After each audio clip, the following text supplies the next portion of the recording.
Hello and welcome everyone. आपका स्वागत है एग्री कोचिंग गुड़गांव में। आज हम पढ़ेंगे कक्षा 7 कृषि विज्ञान पाठ 2। पाठ 2 का नाम है भूक्षरण। भूक्षरण का अर्थ होता है भूमि का कटाव। पाठ 2 में भूक्षरण, इसके अभ्यास प्रश्न हम करेंगे। अभ्यास के प्रश्न नंबर 1 है, सही उत्तर पर सही का चिन्ह लगाइए। उसका रोमन अंक में 1 है। भूक्षरण निम्न शक्तियों द्वारा होती है। भूक्षरण निम्न शक्तियों द्वारा होती है, हवा, वायु और क्या कहते हैं, बर्फ। ये उपर्युक्त सभी। इसमें चौथा सही। क्या सही है? चौथा सही है। दूसरा है भूक्षरण से तात्पर्य है। भूक्षरण से तात्पर्य एक स्थान से दूसरे स्थान पर मृदा कण को ले जाना। इसमें पहला वाला ऑप्शन सही है। तीसरा है भूक्षरण निम्न कारकों द्वारा होता है, जल द्वारा, बर्फ द्वारा, वायु द्वारा, गुरुत्वाकर्षण बल द्वारा। इसमें क्या कहते हैं, वायु द्वारा। किसके द्वारा? वायु द्वारा भूक्षरण। वायु भूक्षरण निम्न कारक है, वायु द्वारा। बीहड़ या रिवाइन निम्न स्थानों पर पाया जाता है। नदियों के किनारों पर। कहाँ पाया जाता है? नदियों के किनारों पर पाया जाता है। नदियों के किनारों पर पाया जाता है। चौथा है मृदा संरक्षण का अर्थ है। मृदा संरक्षण का अर्थ है मृदा का पानी के साथ खेत में बहाना। मृदा का पानी के साथ खेत में बहाना। इसके बाद आते हैं हम लोग निम्नलिखित कथनों में सही पर सही का तथा गलत पर गलत का चिन्ह लगाइए। भूक्षरण का अर्थ मिट्टी को खोदकर अन्न ले जाना। गलत है ये क्या है हमारा? गलत है, ये गलत है। भूक्षरण से खेत की उपजाऊ मिट्टी बह जाती है। ये सही है, ये सही है हमारा। अगला है वायु क्षरण अधिकतर शुष्क एवं रेतीले क्षेत्रों में पाया जाता है। ये भी हमारा सही है। चौथा है 1 हेक्टेयर खेत से औसतन। दूसरे का चौथा है 1 हेक्टेयर खेत से औसतन 50 टन मिट्टी प्रतिवर्ष बह जाती है। ये गलत है। क्या है हमारा? ये गलत है। 50 टन नहीं बहती है, बहती है 16.3 टन। कितना बहती है? 16.3 टन। तीसरा क्वेश्चन है रिक्त स्थानों की पूर्ति कीजिए। रिक्त स्थानों की पूर्ति कीजिए। तीसरे का पहला है ढालू खेतों में भूक्षरण अधिक होता है। क्या होता है? अधिक होता है। ढालू खेतों में भूक्षरण क्या होता है? अधिक होता है। सबसे अधिक भूक्षरण किसके द्वारा होता है? जल द्वारा होता है। किसके द्वारा होता है? जल द्वारा। त्वरित क्षरण द्वारा होता है, मानव द्वारा। किसके द्वारा होता है? मानव द्वारा। मानव एवं पशु एवं पक्षी द्वारा त्वरित क्षरण होता है।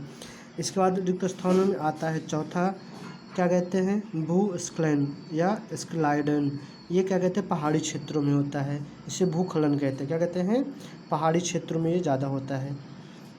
अगला है क्वेश्चन नंबर 5, मृदा सतह की 1 इंच ऊपरी परत बनने में प्राकृतिक को 300 से क्या कहते हैं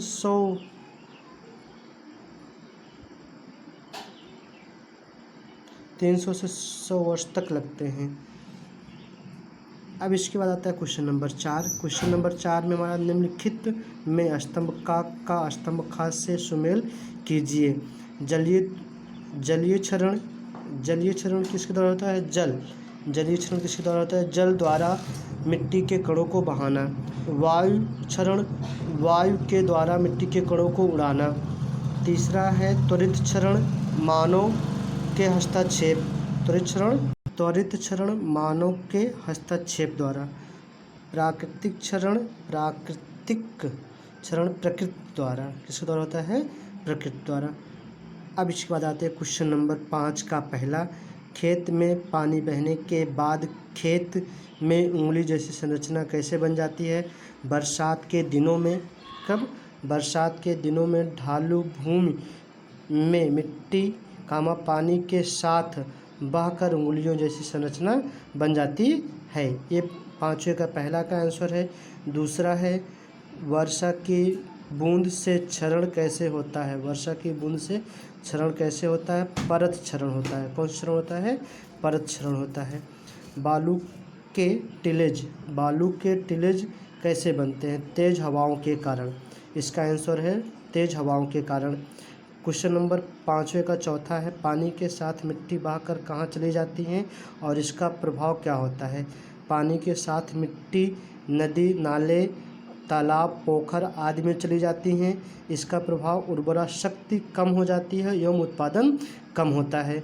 क्वेश्चन नंबर 5 का 5वां है, ढालू खेतों में फसलों का उत्पादन कम क्यों होता है? ढालू खेतों में फसलों का उत्पादन कम क्यों होता है? क्योंकि पोषक तत्व एवं पानी आदि की कमी होने के कारण एवं उनमें पोषक तत्व की बराबर उपलब्धता नहीं हो पाती है, इसलिए ढालू खेतों में क्या कहते हैं, उत्पादन कम होता है। क्वेश्चन नंबर 5 का छठा है, बरसात के दिनों में मटमैले एवं गंदे पानी के अंदर क्या होता है?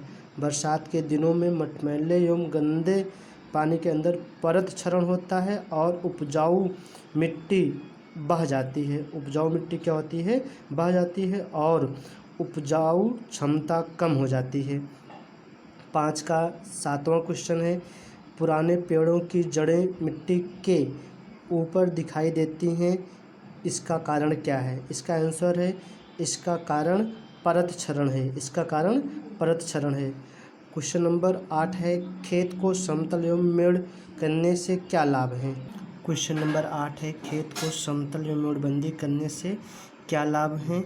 खेत को समतल एवं मेड़बंदी करने से लाभ इसके क्या, पानी को बराबर मात्रा में दिया जा सकता है, पानी का बहाव कम होता है और खाद एवं उर्वरक सही मात्रा में पोषक तत्वों को ग्रहण कर पाते हैं पौधे। क्वेश्चन नंबर 9 है, ढालू भूमि में किस प्रकार की खेती की जाती है? इसका आंसर है सीढ़ीदार खेती या कंटूर खेती। क्वेश्चन नंबर 10 है, पहाड़ी पर किस प्रकार की खेती की जाती है? सीढ़ी या कंटूर प्रकार की खेती। क्वेश्चन नंबर 11 है, वनस्पतियाँ किस तरह से मृदा संरक्षण में सहायता करती हैं, सहायक होती हैं? क्वेश्चन नंबर 11, वनस्पतियाँ पेड़ पौधे किस तरह से मृदा संरक्षण में सहायक होती हैं? इसका आंसर है भूमि को कटाव से बचाने के लिए। ये इसका आंसर हो गया। उसके बाद लिखा है, बालू भूमि में ढाल के विपरीत खेती करने से क्या लाभ है? मिट्टी के कटाव को रोकते हैं। इसका आंसर होगा। उसके बाद है क्वेश्चन नंबर 5 का क्या कहते हैं, 12, सीढ़ीदार खेती से क्या समझते हैं? सीढ़ीदार खेती से क्या समझते हैं? इसका आंसर देखो। क्वेश्चन नंबर 13 का है, सीढ़ीदार खेती में इसका आंसर यहाँ से लिखेंगे और यहाँ तक। क्वेश्चन नंबर 13 का, अधिक बालू एवं पहाड़ी ढालों के विपरीत सीढ़ीनुमा की संरचना बनाकर खेती करते हुए कटाव को रोकते हैं। क्वेश्चन नंबर 14 है, पशुओं द्वारा नियमित चराई करने से मृदा संरक्षण पर क्या प्रभाव पड़ता है? इसका आंसर होगा मृदा कटाव बढ़ जाता है। मृदा कटाव क्या होता है? बढ़ जाता है। पशुओं की अधिक चराई से मृदा कटाव इसका बढ़ जाता है या संरक्षण इसका कम हो जाता है। संरक्षण क्या होता है? कम हो जाता है। संरक्षण कम हो जाता है। इसका आंसर होगा। उसके बाद है क्वेश्चन नंबर 15, खेत व नाली से बहते हुए पानी को रोकने हेतु कौन सी संरचना करनी चाहिए? खेत व नालों से बहते हुए पानी को रोकने हेतु कौन सी संरचना बनानी चाहिए? खेत को समतल एवं मेड़बंदी करनी चाहिए। इसका आंसर है खेत एवं उसको मेड़बंदी करना चाहिए। इसका आंसर खेत को समतल एवं मेड़बंदी करना चाहिए। क्वेश्चन नंबर 6 की बात करते हैं, भू संरक्षण की परिभाषा दीजिए एवं जल भू संरक्षण के प्रकार का वर्णन कीजिए। भू संरक्षण की परिभाषा दीजिए, जलीय भू संरक्षण को प्रकार का वर्णन कीजिए। क्वेश्चन नंबर 6 है ये हमारा, इसका आंसर यहाँ से लेकर यहाँ तक लिखेंगे। और जलीय भू संरक्षण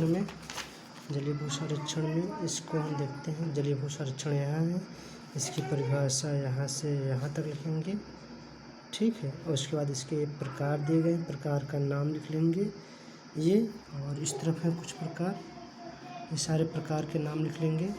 प्रकार का नाम लिख के बस पूरा कर लें। क्वेश्चन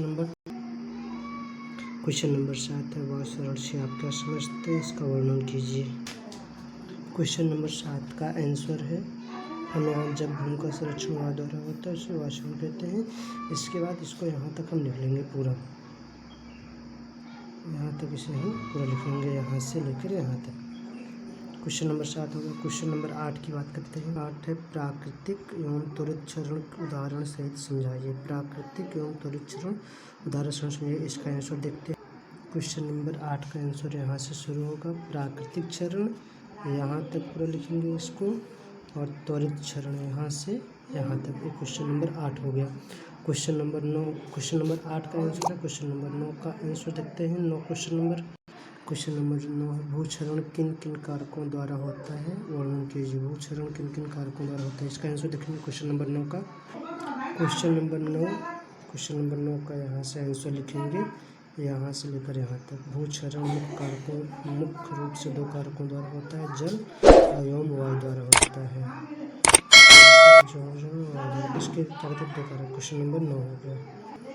क्वेश्चन नंबर 10 है हमारा। क्वेश्चन नंबर 10, भूक्षरण से होने वाली हानियों का वर्णन कीजिए। नंबर 1, मृदा का कटाव। देखो होता है किसी क्रिया करने में कठिनाई होती है। भूक्षरण के उपज नष्ट, भूमि उपजाऊ से उपजाऊ भूमि नष्ट हो जाती है, ये हानि होती हैं। क्वेश्चन नंबर 10 है हमारा, मृदा संरक्षण की परिभाषा एवं महत्वपूर्ण वर्णन कीजिए। क्वेश्चन नंबर 11 है, मृदा संरक्षण की परिभाषा एवं महत्वपूर्ण वर्णन कीजिए। क्वेश्चन नंबर 11 का आंसर यहाँ से हम लिखना शुरू करेंगे। क्या कहते हैं, यदि भूमि पर घास या वनस्पतियाँ नहीं हैं तो वो संरक्षण अधिक होता है। यहाँ से लेकर पूरा यहाँ तक लिखेंगे, ठीक है, यहाँ से लेकर यहाँ तक। क्वेश्चन नंबर 11, ये हमारा पार्ट 2 क्या कहते हैं कंप्लीट हो चुका है। पार्ट 2 कंप्लीट हो चुका है। आप लोग इसके नोट्स बनाएं और क्या कहते हैं पूरा वीडियो देखें। इसके लिए धन्यवाद। चैनल को सब्सक्राइब करें, लाइक करें एंड शेयर करें।